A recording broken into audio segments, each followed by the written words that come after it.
Hello and welcome to Camp Xbox. In the early 2000s, and to this day, SpongeBob is one of those cartoons that has resonated with many kids and adults, to the point that there's even a movie in theaters right now. With that, I thought it would be fun to take a look at one of the few Xbox SpongeBob games, SpongeBob SquarePants Battle for Bikini Bottom, a kids game that might be more than meets the eye. I played through it recently, so let me give you some history and a review. All footage was captured from an original Xbox, except when noted, and I want to thank my YouTube channel members for their support, and let's go ahead and hop into this one. Patrick, I proclaim that tomorrow is going to be the best day ever. Good night, SpongeBob. Good night, Patrick.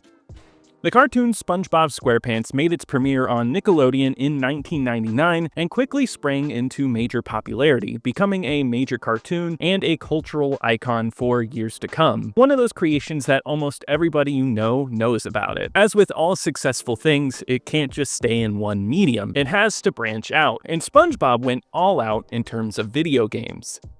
Starting in 2001, SpongeBob games were getting pushed out by publisher THQ with PC and PS1 games. In 2002, it made its 6th generation debut with SpongeBob SquarePants Revenge of the Flying Dutchman, though that one never made it to the Xbox. And when I was a kid, this was one of those games I desperately wanted on the Xbox. Yet as 2003 rolled around, we would finally get the first game from the franchise on the console, if you're not including Nickelodeon Party, which is its own thing. Well, THQ had the company Heavy Iron Studios, and they had proven themselves with IPs, making Evil Dead Hail to the King and the decently received Scooby-Doo Night of 100 Frights. Now they would get their chance to take on the SpongeBob brand. Unfortunately, at the time of development, there wasn't a ton of build-up in terms of interviews or promotional pieces. Websites like IGN and GameSpot have some early footage, but mainly weren't making articles till this game was pretty much out in 2003. Yet as time has gone on, we've seen that a lot was left on the cutting room floor of this game, with models, textures, and animations all being cut out in the process of making it. Yet even with all that, Heavy Iron got this game out in North America on October 29th, 2003, with a European release the following month. I personally have never played this game. I had the movie game growing up, but I never got this one. I played a little bit of the remaster, but it was brief and I barely played it, so this is all pretty new to me. As a kid and adult who loves the original SpongeBob seasons, this game is one I've always wanted to play. So I played all the way through it, and let me review it for you, breaking it down, starting with the plot. I have devised an ingenious plan to finally steal the Krabby Patty formula. And if Bikini Bottom happens to get demolished in the process, oh well. The game opens with Plankton inventing a duplication machine to make an army of robots. He's going to use this to steal the Krabby Patty secret formula, but he accidentally puts the duplication switch on Don't Obey instead of Obey. In that process, he is kicked out of the chum bucket, and SpongeBob must collect golden spatulas to get back in and save Bikini Bottom. The thing is, though, that SpongeBob thinks he's the one who caused this robot issue, since he had wished that his toy robots would come to life. So Plankton tricks him into saving the day. It's a silly plot, and it fits firmly into an episode of SpongeBob. Plankton has a ridiculous plan and is messing it up in a very dumb way. Just the idea of having an obey switch is great. A nice misunderstanding from SpongeBob adds a bit of humor in, where everyone hates him for what he's done, but he takes it on very earnestly. It all makes sense to the characters and the show, making for a game that feels like it understands its source material, and with that passion, it allows for more humor to shine. Getting most of the voice cast back and having that writing fit perfectly allows for this plot to flow well. I don't think the comic dialogue is as funny as the show. There is a good amount of jokes that fall flat, but it certainly will make you laugh at least a little bit. Every character is written pretty close to the show, and it helps because you talk to many of them because you're going to help them out around Bikini Bottom. The plot sets you up for a big adventure and for you to see the stretches of Bikini Bottom, many places that you've seen from the show. It's one of those plots based on a property that gets it right, and I think because of this, it helps the game excel.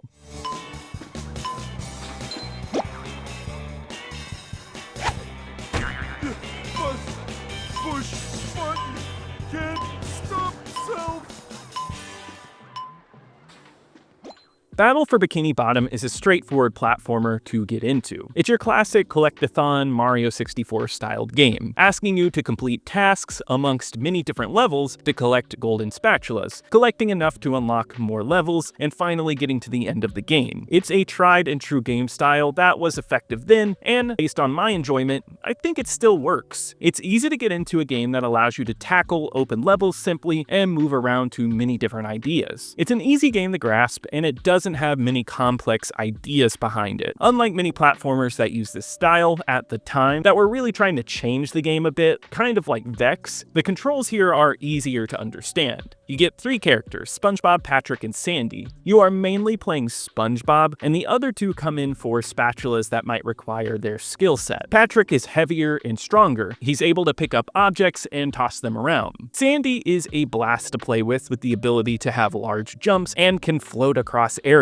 along with swinging. She's the mobility character and is my favorite of the bunch. SpongeBob has multiple moves. He can blow missile bubbles, roll a bubble bowling ball, and head slam anything above him. His controls are simple to understand. Jumping and movement are all easy and intuitive. Unlike some platformers that deal with floatiness or a complex control scheme, this one manages to be smooth always, and perfecting jumps is excellent, making the core gameplay fun. This helps because this game does pack a slight challenge. As it is a kid's game, the intro is relatively easy. You can breeze through each level's spatulas, but the end game, especially if you're going for the 100%, will give you a challenge, especially the dream sequence levels, which feels like the game's challenge mode. Yet, it's never difficult due to game design problems, it's just asking you to perfect the simple toolset you've been given.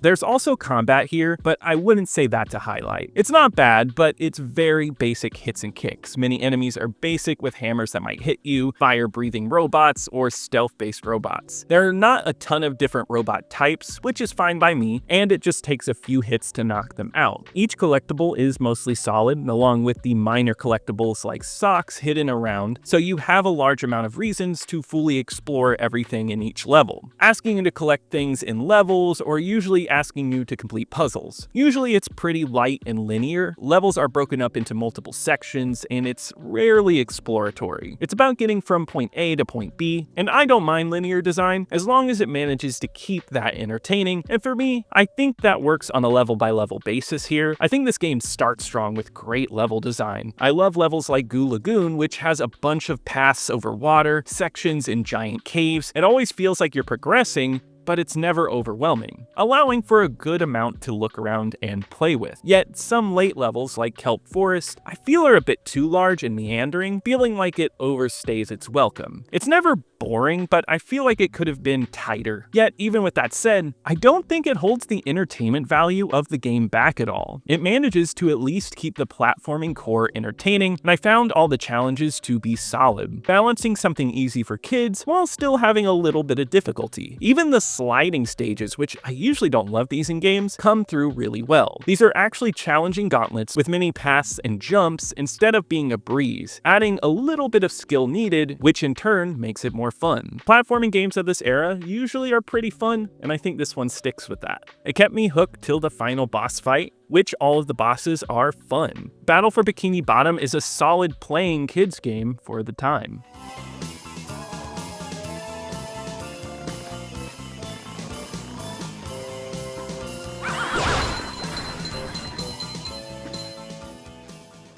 Visually, Battle for Bikini Bottom captures what it should. It feels just like the show. It surprisingly doesn't go for a cel-shaded design, but still has a nice cartoony look. The bright colors of Bikini Bottom come to life, and it feels authentic to the show. Just the main street of Bikini Bottom has all of the houses and the Krusty Krab, and many of these areas are explorable and feel true to the show, all coming together with a lovely color design. And all of the levels in the game usually come from areas of the show, and it really brings out personality. The Kelp Forest is heavy with greens, and Rock Bottom is very dark, but it works well against the bright museum, and downtown Bikini Bikini Bottom has a great use of sight lines, allowing you to get higher and higher, and you can look down from where you came from. All of these levels sell Bikini Bottom well, and it keeps showing true dedication from the development team. I love the look of the characters, especially SpongeBob, who is dynamic here, throwing on multiple weird faces and having a stretching light quality to him. It gives him a cartoony feeling, and I don't think the side characters are as dynamic,